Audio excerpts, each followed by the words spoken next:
Très bien, ce matin, je vous invite à ouvrir votre Bible à Marc chapitre 1er. Marc chapitre 1er. Marc chapitre 1er. Est-ce que vous avez une Bible? Et sinon, si vous n'avez pas une Bible, est-ce que vous avez la Bible sur votre portable? On devient moderne, n'est-ce pas? C'est important. Je crois que c'est bon. Paul, c'est bon.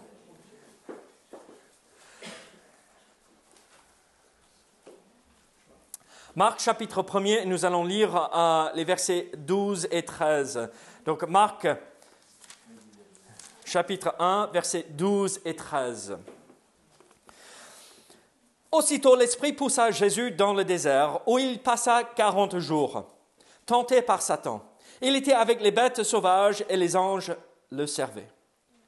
Prions ensemble. Seigneur, merci pour ce moment que nous pouvons partager ensemble. Merci pour ce court récit de cette tentation ou de la tentation de Jésus-Christ, ton Fils.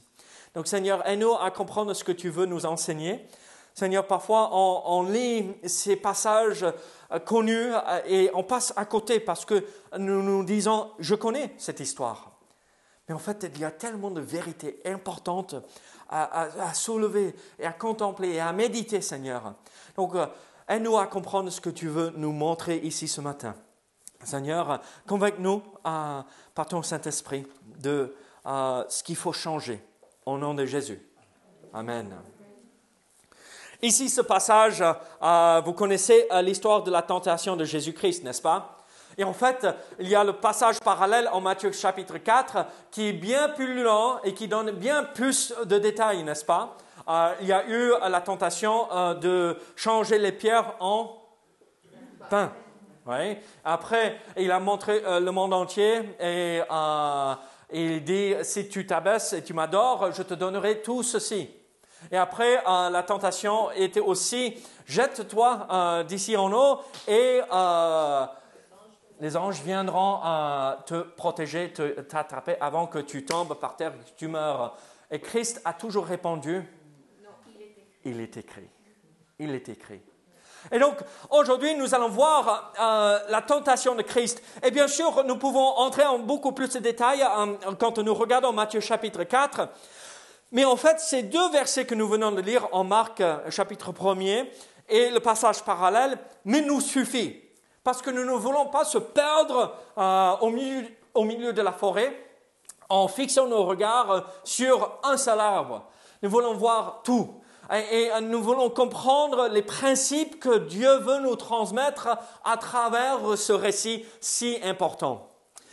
Là, nous comprenons ceci, que Christ était humain, il était Dieu. Et depuis des siècles et des siècles et des siècles, la question a été toujours posée par ces pasteurs, ces théologiens qui ont trop de temps sur leurs mains et qui n'ont pas assez à faire. Est-ce que Christ pouvait pécher? Ou est-ce qu'il ne pouvait pas pécher? Et c'est la grande question. Est-ce qu'en tant qu'homme, Christ pouvait pécher? Est-ce qu'il était péccable, comme on dit?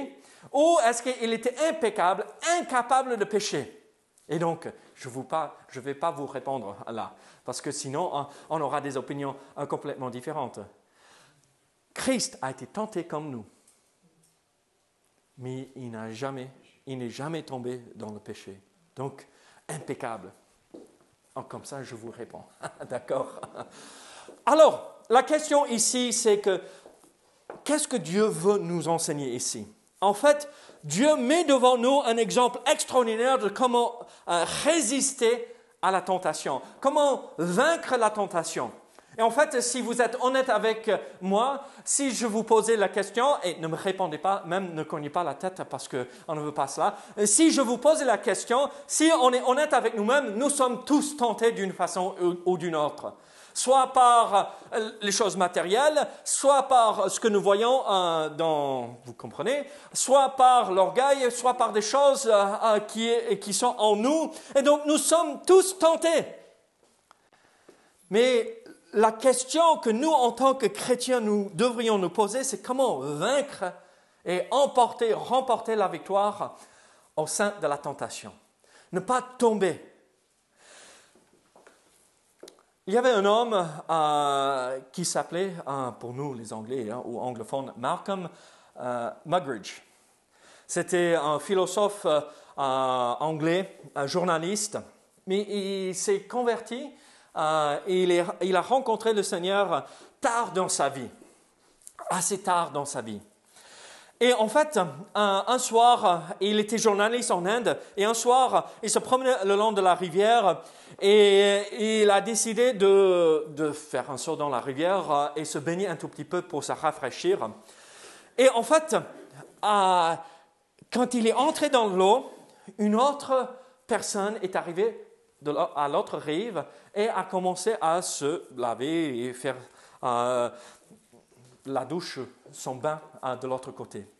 Et cet homme avait vu cette personne, cette femme, et il était déjà marié. Mais la tentation est venue. Donc c'est avant qu'il se convertisse. La tentation est venue et il a vu cette femme et jusque-là, il avait résisté, ne pas tomber dans le péché, ne pas tromper sa femme. Et là, dans sa tête, il a fait un film complet de ce qui allait se passer. Et d'un coup, il essayait de résister et il ne pouvait plus résister. Et donc, il commençait à nager le plus vite possible pour rejoindre l'autre bord, pour retrouver cette femme. Et il essayait presque de nager aussi vite que sa conscience ne pouvait pas le poursuivre. Vous voyez ce que je veux dire? Il arrive de l'autre côté. Et dans sa tête, il imagine une belle femme, parce que c'était de loin qu'il voyait. Et quand il sort de l'eau et il se relève pour regarder la femme, elle aussi se relève. Il voit une femme âgée, courbée, avec une lèpre aussi. Et au lieu de ce moment, de ce qu'il pensait allait être bien, le dégoût est immédiatement arrivé à cause de cette maladie qui était là, au lieu de cette image, une belle femme, une image d'une femme courbée, âgée, malade, plus de dents, plus de rien. Et instantanément, sa conscience l'a rattrapé. Le problème, ce n'est pas cette personne. Cette personne moche, ce n'est pas elle, c'est moi qui a voulu tomber, qui n'a pas voulu résister à la tentation. Là, c'est un exemple assez commun chez les hommes, n'est-ce pas? Même avant que l'Internet propage certaines choses,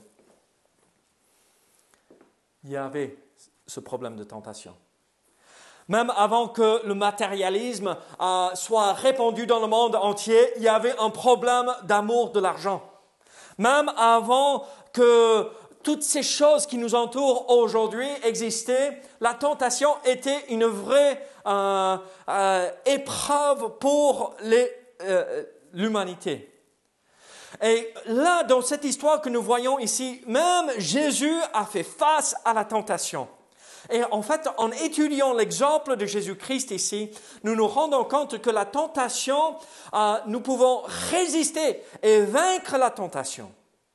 Nous n'avons pas besoin de céder et de tomber comme ce journaliste qui plus tard est venu au Seigneur Jésus-Christ. Suite à cet événement, il s'est rendu compte de combien il était moche et corrompu à l'intérieur. Il avait besoin d'être sauvé de cela. Alors, pour vous et moi, nous comprenons que Dieu veut que ses enfants remportent la victoire sur la tentation. Dieu ne veut pas que nous tombions dans la tentation et dans le péché. Et il n'y a aucune raison de tomber.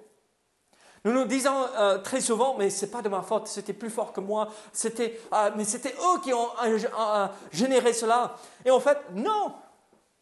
Nous n'avons aucune raison pour dire ce n'était pas de ma faute. Chaque fois que nous tombons, même si la tentation vient de l'extérieur, c'est de ma faute. Mais Dieu me donne la capacité de résister à la tentation et remporter la victoire.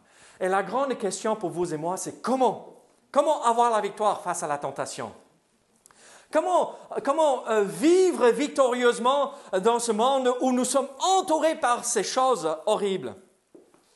En fait, regardez à Jésus-Christ et regardez l'exemple qu'il nous donne ici. Ici, nous voyons un passage assez intéressant. 2 versets relatent la tentation de Jésus-Christ dans le désert. Et nous comprenons qu'il a passé 40 jours sans manger, sans boire. C'était un miracle. Ce n'était pas quelque chose que nous pouvons faire. Le corps humain peut aller jusqu'à 40 jours sans manger, pas plus. Donc, Christ est allé jusqu'au point le plus loin pour montrer, même dans les moments les plus faibles, nous pouvons résister. Et alors, nous voyons Jésus-Christ dans cette situation, et comment lui a-t-il pu emporter la victoire? Et en fait, c'est en étudiant ce passage que nous voyons 3 idées importantes. Regardez le verset 12. Regardez le verset 12. Aussitôt, l'Esprit poussa Jésus dans le désert, où il passa 40 jours, tenté par Satan. Qu'est-ce que nous voyons ici? La première chose, c'est qu'en fait, Christ a été poussé par l'Esprit d'aller dans le désert pour être tenté. Et le mot ici, poussé, c'est dit gentiment. D'accord? Franck, je vais te taquiner. Ce n'est pas tous les dimanches que nous avons la bénédiction d'avoir la famille Rougeron avec nous. Franck, pousser, qu'est-ce que c'est? Viens me voir ici, Franck. Désolé, Franck, on t'aime bien. Pousser, pousse-moi. Ah, ça, c'est pas... Pousse-moi, Franck. Quand même, pousse-moi. Ok, c'est bien. Ok, est-ce que c'est ce que ce verbe veut dire, pousser? Oui, mais plus violemment. En fait, ce mot est utilisé d'une façon, c'est pas juste. C'est... Oui. Éjecter. Le même... Ok, vas-y, prends. Je ne vais pas te donner des cours. Le même mot est utilisé dans la Bible quand Jésus a chassé les démons. D'accord? Donc, c'est quelque chose de violent et ce n'est pas quelque chose de gentil. Et donc, on se pose la question, mais pourquoi Dieu a chassé Christ et l'a fait sortir et pousser dans le désert? Ça semble un peu bizarre. Ça nous semble un peu étrange, n'est-ce pas? Mais en fait, ce n'est pas un mot où on parle de la douceur. Oh, il m'a gentiment poussé vers quelque chose pour avoir... Non, c'était sors. Il faut que tu fasses ceci. Il faut que tu te confrontes à cette épreuve pour que par la suite, tu vois la victoire. Et en fait, ce n'est pas une idée ou un mot qui véhicule quelque chose de gentil et de calme et de paisible. C'était assez violent. Et en fait, ça signifie d'être chassé d'un endroit. Et Jésus, comme j'ai dit, en fait, c'est le même mot qu'on utilise pour décrire ce que Christ a accompli quand il chassait les démons. Mais lorsque Satan est venu vers Adam et Ève, il a pris l'initiative d'aller et de tenter Adam et Ève. Et en fait, ça a entraîné toute la race humaine, toute l'humanité dans le péché suite à cette tentation. Mais qu'est-ce que nous voyons en fait dans cette histoire? Jésus est délibérément, sous la puissance de l'Esprit Saint, est allé pour affronter Satan, pour que nous puissions emporter et remporter la victoire par la suite. Si Christ n'a pas été tenté, comme nous voyons dans ce passage, est-ce qu'on aurait la possibilité par la suite de venir à lui par la foi, par la croix? Probablement non. Christ aurait résisté au plan de Dieu. Il ne serait pas volontairement soumis au plan divin. Alors nous voyons cette possibilité. En fait, Satan veut nous entraîner dans le péché, mais Christ est allé à l'encontre de cette tentation pour remporter la victoire, pour que nous puissions avoir la victoire par la suite, par la croix. Et alors, nous comprenons que ce n'était pas quelque chose de calme et de tranquille. Jésus-Christ n'a pas passé 40 jours de vacances dans le désert à part pour se reposer. C'était quelque chose de très compliqué, de très dur à vivre. Mais à travers cette réalité, nous comprenons plusieurs idées. En fait, vivre une vie qui plaît à Dieu ne nous dit pas et ne nous assure pas de s'échapper à toute tentation. Est-ce que vous vous rendez compte de ce qui s'est passé juste avant la tentation de Jésus-Christ? Dieu vient de dire de Jésus, « Tu es mon fils bien-aimé. » En qui?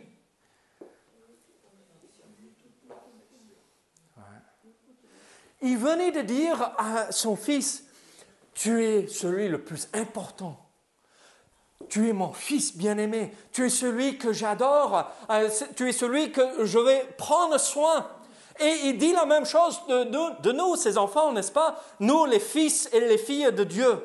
Et en fait, ce que nous nous rendons compte, c'est que quand nous voyons que Dieu venait de dire « Tu es mon fils bien-aimé », il nous dit la même chose, mais juste parce que nous sommes aimés de Dieu et nous vivons pour Dieu, ne veut pas dire qu'on serait épargné de toute tentation et toute épreuve. Et alors, mes amis, le fait que nous mais que nous soyons tentés, ne veut pas dire que c'est mauvais.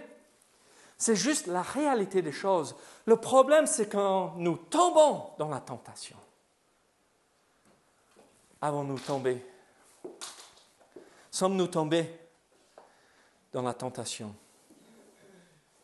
Nous comprenons que Christ a été poussé par l'Esprit d'aller dans le désert pour être tenté. Et ça nous fait comprendre que vivre une vie qui plaît à Dieu ne nous enlève pas la réalité de la tentation. Mais aussi être conduit par l'Esprit ne nous enlève pas la tentation non plus. On plaît à Dieu, on sera toujours tenté. Vivre par l'Esprit et selon l'Esprit n'enlève pas toute tentation. Ça nous préserve quand même. Mais la réalité est toujours là que la tentation existe. Regardez, on peut vivre pleinement cette vie merveilleuse. C'est l'Esprit qui poussait Christ dans le désert. On peut vivre pleinement selon l'Esprit ici-bas et vivre toutes les bénédictions que Dieu veut nous donner par son Saint-Esprit, avec tous les dons et ces choses merveilleuses, et porter le fruit de l'Esprit et tout cela, mais ça ne garantit pas que nous ne serons pas tentés. Malheureusement, très souvent dans un certain milieu, nous entendons ceci. En fait, si je vis pour Dieu, la vie est tranquille, et calme, paisible, la vie en rose.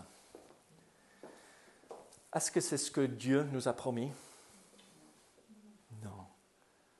Il y a une foule qui court vers cette idée parce qu'ils veulent être soulagés dans ces soucis et ils veulent être libérés de ces épreuves dans leur vie.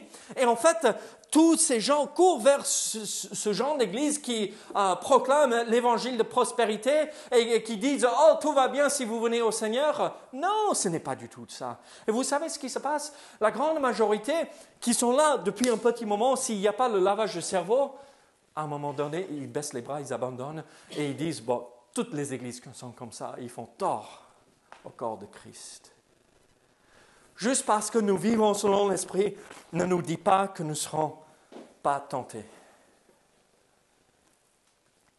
Aucun de nous ne peut dire que je ne suis pas tenté.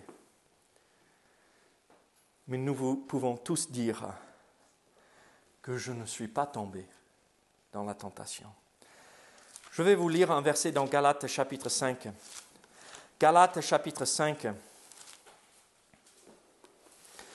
La bonne nouvelle, c'est que si nous permettons à l'Esprit de nous conduire, il nous donnera la possibilité de surmonter toute épreuve. Galates chapitre 5, verset 16 nous dit ceci. « Je dis donc, marchez selon l'Esprit, et vous n'accomplirez pas les désirs de la chair. Marchez selon l'esprit et vous n'accomplirez pas les désirs de la chair. Quelle promesse merveilleuse. Si je marche avec Dieu, je peux résister chaque fois. Alors nous voyons ici dans Marc chapitre 1, cette réalité. Christ a été poussé par l'Esprit d'aller dans le désert pour être tenté. Nous serons tentés aussi dans la vie. Un pasteur parlait avec un de ses paroissiens, si on pourrait le dire de cette façon. Un homme qui venait dans l'église où il était pasteur. Et l'homme était assez âgé. Bon, il a l'âge de Raoul, 90 ans. Et il parlait avec le pasteur, il disait, mais pasteur, vous savez, tu sais, à l'âge de 60 ans, je pensais que, bon, les tentations de la chair, les tentations, ça va tout tomber à l'âge de 60 ans. Quand j'arrive à 60 ans, je ne serai plus tenté, je serai tranquille. Ce monsieur est arrivé à l'âge de 60 ans, les tentations étaient toujours là. Il s'est dit, bon, je suis toujours jeune, je comprends. Ne rigole pas, Noé, 60 ans c'est jeune. Sinon tu aurais moitié des hommes ici ce matin venir te parler après. 60 ans, je suis jeune toujours. Oui Noé, oui, on affirme ça. 70 ans, je serai tranquille, plus de tentation. 70 ans arrivent. Denis, tu as quel âge maintenant? Bientôt 75. Bientôt 75, tu viens d'avoir 74, oui. La tentation était toujours là, n'est-ce pas? Il s'est dit, mais ok, 80 ans. Parce que aujourd'hui, les 70 ans, quand on a 70 ans, c'est comme on a 60 ans, donc on est toujours jeune. 80 ans est arrivé. Il y a quelqu'un ici de 80 ans? Oh, on est jeune. La tentation, ah oui, Angelina, 80 ans, hein? Bientôt. La tentation était toujours là. À 90 ans, il disait au pasteur, je suis arrivé à cette conclusion, que jusqu'au dernier souffle, la tentation sera présente. Nous ne pouvons pas penser qu'on sera épargné de toute tentation. Mais nous nous rassurons par cette vérité que nous voyons en Galates. Si nous marchons selon l'Esprit, nous pouvons résister à toute tentation et ne pas tomber. Alors Christ a été poussé par l'Esprit dans le désert pour être tenté. Mais c'est qui l'a tenté? Est-ce que c'est l'Esprit et Dieu qui l'a tenté? Non, pas du tout. Satan est venu. Satan est venu le tenter. Regardez ce qu'on retrouve dans Marc chapitre 1 à la fin de verset 12. Il passa 40 jours tenté par Satan. Verset 13 en fait. Il passa 40 jours tenté par Satan. Vous savez, le mot « tenter » a deux idées liées avec ceci. En fait, c'est être attiré par le péché ou aussi une épreuve. Donc, dans la langue grecque, le mot « tenter », il y a ces deux idées. Le péché, être tenté de tomber dans le péché, ou une épreuve. D'accord? Et donc, ça peut être traduit comme tentation ou épreuve selon le contexte, selon ce que nous retrouvons dans le contexte du passage. Et donc, une épreuve, c'est possible de tomber dans une épreuve et pécher. Mais ce n'est pas l'objectif. Il y a quoi, une semaine et demie, j'avais partagé avec vous, là je rentre et je venais de réparer la voiture, j'ai changé le cardan et la voiture roulait tranquillement, j'ai retrouvé ma voiture. Et d'un coup je prends un dos d'âne et le moteur, par terre. merci Seigneur que j'étais juste à côté des amis, chez des amis, et j'ai pu amener la voiture quelques centaines de mètres plus tard et la garer. Est-ce que c'était une tentation, ça? Non, c'est une épreuve. Est-ce que je suis tombé dans l'épreuve?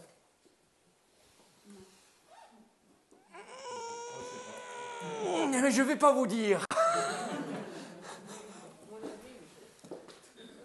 À un moment donné, c'est mais encore une autre chose. Ce n'est pas la réaction, la réponse qu'un chrétien devrait avoir. C'est Seigneur, qu'est-ce que tu veux me montrer à travers ceci? Donc oui, dans l'épreuve, on peut tomber dans le péché. Mais ce n'est pas l'objectif. Mais la tentation au péché, ça c'est vraiment de quoi nous parlons et nous regardons ce matin. Là, l'objectif de Satan, c'est de nous faire tomber, de nous écarter et nous éloigner de Dieu. Et Dieu dit, nous n'avons pas besoin de tomber dans ces moments, nous pouvons se tenir debout et résister à toute attaque, et résister à toute tentation. En fait, regardez le contexte. Où a-t-il été poussé? Où a-t-il été amené, Christ? Dans le désert. Mais comment être tenté dans le désert? Il n'y a personne, il n'y a rien, il n'y a pas de vie, il n'y a rien. Et en fait, si moi je voulais tenter quelqu'un, si moi je veux tenter Paul, je sais ce que je vais faire. Je vais l'amener au restaurant et je vais lui dire, je t'achète tout ce que tu veux. Prends tout ce que tu veux, tous les plats que tu veux, un steak, des gambas, tout ce que tu veux, prends-le. Là, c'est la vraie tentation. Si, regardez, on a des amis qui habitent Las Vegas. Vous connaissez la ville de Las Vegas, oui? Oui. La ville du péché. En fait, on dit en anglais Sin City, la ville du péché. C'est horrible. Et en fait, ils ont implanté des églises. Je connais 2 bonnes églises à Las Vegas. Vous imaginez? Si je voulais amener quelqu'un dans un lieu pour le tenter, ça serait à Las Vegas. Ça ne serait pas dans le désert. Mais, oui, c'est ça. Hein? C'est le désert là-bas. On l'amènerait à, je ne sais pas, Hollywood, Los Angeles, Las Vegas. Pourquoi était-il important de nous montrer et de nous dire que Christ a été amené dans le désert? En fait, si on vivait à l'époque où Christ a été tenté, Las Vegas n'existait pas. Mais Corinthe existait. Et vous connaissez l'histoire de l'église de Corinthe avec tout le péché qui était là et toutes ces choses qui l'entouraient. C'était horrible. On aurait amené quelqu'un à Corinthe, mais là, on a amené Christ dans le désert. Vous savez pourquoi? Pour nous faire comprendre, en fait, ce n'est pas forcément le lieu, ce n'est pas ce qui nous entoure qui nous amène à pécher et tenter et céder dans la tentation. Le vrai problème, c'est un problème de cœur. Ça vient de l'intérieur. Même si on enlève toute chose extérieure, toute tentation extérieure, la tentation reste toujours là. Vient du cœur. Parce que le cœur de l'homme est corrompu et tordu.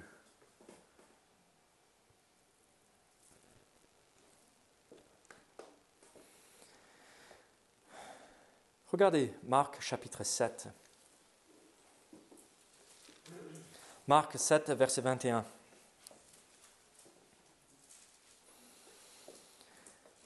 Marc 7, 21. Car c'est du dedans, c'est du cœur des hommes que sortent les mauvaises pensées, les adultères, les impudicités, les meurtres, les vols, les cupidités, les méchancetés, la fraude, et ainsi de suite.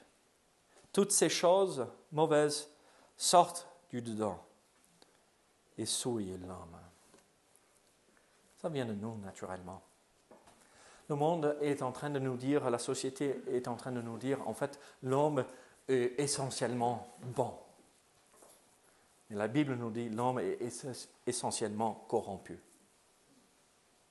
Et nous avons besoin d'être sauvés de cela. Et le seul moyen d'être sauvé, c'est en venant à Jésus-Christ. Je vais vous lire un autre passage à Jacques, chapitre 1er. Jacques, chapitre 1er, verset 13. Que personne, lorsqu'il est tenté, ne dise « c'est Dieu qui me tente », car Dieu ne peut être tenté par le mal et il ne tente lui-même personne. La tentation ne vient pas de Dieu non plus, ça vient de nous. Mon problème avec la tentation n'est pas avec les choses qui m'entourent, les choses qui m'attirent, mais le problème vient de mon cœur. Et ces désirs que j'ai à l'intérieur de moi. Alors nous voyons que Christ a été poussé par l'Esprit dans le désert. Christ a été tenté par Satan. Ce n'est pas Dieu qui nous tente et ce n'est pas Dieu qui a tenté Christ, mais ça venait de Satan. Christ n'a pas été tenté de l'intérieur. Hein. Christ était parfait, saint en tout domaine. Mais nous voyons une dernière chose dans Marc chapitre 1er. Christ a été fortifié par Dieu. Regardez verset 13, où il passa 40 jours tenté par Satan. Il était avec les bêtes sauvages et les anges le servaient. Là, l'Esprit le pousse vers le désert pour être tenté. Satan le tente. Mais très souvent, vous connaissez la réaction, la réponse, ce que nous disons quand nous sommes tentés de ceux qui nous entourent. Mais Dieu m'a abandonné. Mais où est Dieu dans cette situation? Mais où est Dieu quand ceci arrive? Quand le moteur traîne par terre et on voit les étincelles qui sortent par derrière de la voiture, on se dit, mais mince alors Dieu, mais qu'est-ce que j'ai fait pour mériter ceci? N'est-ce pas? Ça n'a pas traversé l'esprit de certaines personnes quand vous étiez tentés? Quand le camion prend feu pour la 10e fois. Hein? Désolé Paul, je te vise chaque fois, hein? Mais bon, tu es l'exemple bas. Mais Seigneur, qu'est-ce que j'ai fait? On a l'impression que Dieu nous a abandonnés, que Dieu ne s'intéresse pas à nous. Mais regardez ce que le verset nous dit. Les anges sont venus pour servir. Et en fait, ce que nous comprenons, c'est que Dieu ne nous abandonne pas dans ces moments-là. Dieu est toujours là à nos côtés. En fait, Dieu prend soin de ses enfants, même au sein des épreuves et des tentations. Dieu est toujours là. Comment les anges ont-ils servi à Christ? On ne sait pas, le contexte, la Bible ne nous le dit pas. Mais peut-être c'était comme Dieu a fait avec Élie. Il lui a apporté de quoi boire et de quoi manger. Peut-être c'était quelque chose comme cela. D'une manière ou d'une autre, et les anges ont pris soin de Jésus-Christ. Nous pouvons nous demander si Dieu se soucie vraiment de cette lutte qui se passe dans notre cœur. Et oui, il se soucie. Il pense à nous. Et il veut nous apporter son aide. Et en fait, il nous donne la capacité de surmonter cette tentation. Nous voyons que Dieu permet la tentation parfois. Mais ce n'est pas lui qui nous tente, mais c'est Satan et ça vient de notre cœur. Mais Dieu vient et prend soin de nous dans ces moments difficiles. Mais David, comment moi puis-je résister? Comme je vous ai dit, l'Épître aux Hébreux nous révèle que Jésus a été tenté en tout point comme nous, mais sans péché. Et vous m'avez dit au départ, comment Christ a répondu à la tentation de Satan? Il est écrit. Il est écrit, il est écrit, il est écrit. Les 3 fois, les 3 tentations, Christ répond, il est écrit. Vous voulez vous munir de quelque chose qui va vous aider à résister à la tentation? La parole de Dieu. Je vous pose une question. il y a une semaine de cela, une semaine et demie de cela, le moteur tombe par terre. Est-ce que j'avais ma Bible sur le volant pendant que je conduisais?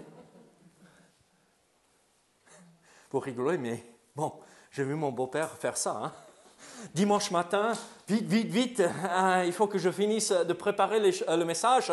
Au volant, sur l'autoroute, en allant vers New York City, avec des milliers de personnes autour de nous, conduire avec son genou, avec la Bible comme ceci.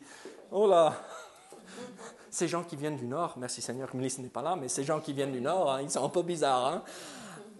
Non, j'avais pas la Bible là sur le volant pendant que je conduisais. Non, comment puis-je avoir la parole et répondre, il est écrit, quand je n'ai pas la Bible devant moi? Il faut le cacher dans son cœur. Le plus que j'avance en âge, et je suis toujours jeune, ne rigole pas. Je n'ai pas 60 ans encore, hein, mais je suis toujours jeune. Mais le plus que j'avance en âge, le plus difficile il devient d'apprendre par cœur les choses. Quand j'avais l'âge de Séphora, apprendre un verset par cœur, ok, donne-moi 2 minutes, et je pouvais le répéter. Maintenant, je le lis, je me relève et je dis, quoi? Oui, ok, c'est en chronique. Ok. Mais quel chapitre? Mince! Ça devient compliqué. Ce n'est pas facile d'apprendre par cœur la parole de Dieu. Mais je vous promets ceci, si vous apprenez par cœur des versets clés, là, dans ces domaines où vous savez que vous serez tenté, Dieu vous aidera à résister à la tentation. Regardez, il faut apprendre par cœur et cacher la parole de Dieu dans son cœur pour que quand la tentation arrive, nous ne tombons pas et nous ne cédons pas dans ces moments difficiles et que nous pouvons se tenir debout et résister au diable. Parce qu'il veut nous faire chuter, il veut nous éloigner. Donc mes amis, l'Église, si vous êtes comme moi, et ça prend du temps pour apprendre des versets par cœur, ça va. Mettez-le sur le frigo, là où vous visitez le plus souvent dans la maison. Hein. Allez là où, devant le miroir, d'accord, pour certaines personnes. Pardon mesdames. Dans le jardin pour d'autres, hein, d'accord. Mais mettez devant vos yeux la parole de Dieu. Et Dieu se servira de ces choses pour vous aider à résister, ne pas tomber. Ne soyez pas attristés non plus par la réalité de la tentation. La tentation fait partie de la vie. Mais ne tombez dans la tentation. On n'est pas obligé. Regardez, si nous apprenons ces versets par cœur, nous avons cette promesse dans 1 Corinthiens chapitre 10. 1 Corinthiens chapitre 10, verset 13. « Aucune tentation ne vous est survenue qui n'ait été humaine. Et Dieu, qui est fidèle, ne permettra que vous soyez tentés au-delà de vos forces. Mais avec la tentation, il préparera aussi le moyen d'en sortir, afin que vous puissiez la supporter. » À nouveau, nous voyons cette vérité, ce principe qui nous réconforte. La tentation fait partie de la vie humaine. Mais chaque fois, si nous marchons selon l'Esprit et nous avons caché la parole dans notre cœur, Dieu prépare une issue de secours. Vous savez où l'issue de secours est ici dans l'Église? C'est sur le côté. La petite porte à côté. Et c'est exactement ça dans la vie. Je suis confronté par la tentation, je vois la belle Ferrari qui passe devant moi et je dis, mais Seigneur, pourquoi tu ne m'as pas donné ça? Je le mérite en même temps. Oh là, l'orgueil, la convoitise, mince alors, je suis tombé loin. Mais en fait, si je cache la parole dans mon cœur, je peux dire non, Seigneur, je suis heureux et satisfait de ce que tu m'as donné. ce que tu m'as donné me suffit. Même si le moteur tombe, il me donne une sortie de secours. L'issue de secours est là chaque fois. Cherchez-la. Cherchez cette sortie de secours. Mais malheureusement, vous savez ce que nous faisons la plupart du temps? Waouh! Regardez cette belle voiture qui passe à côté. Et on fixe la tentation de nos yeux. On ne voit pas juste là où je ne peux rien voir. Dieu est là, avec ses anges, en train de me servir. Il dit, mais, chut, hey, David, par là. Et je dis, Seigneur, c'est pas possible chaque fois. Et non, c'est pas Seigneur, mais David, c'est pas possible chaque fois. Un dernier verset, Tite chapitre 2, un dernier passage, Tite chapitre 2.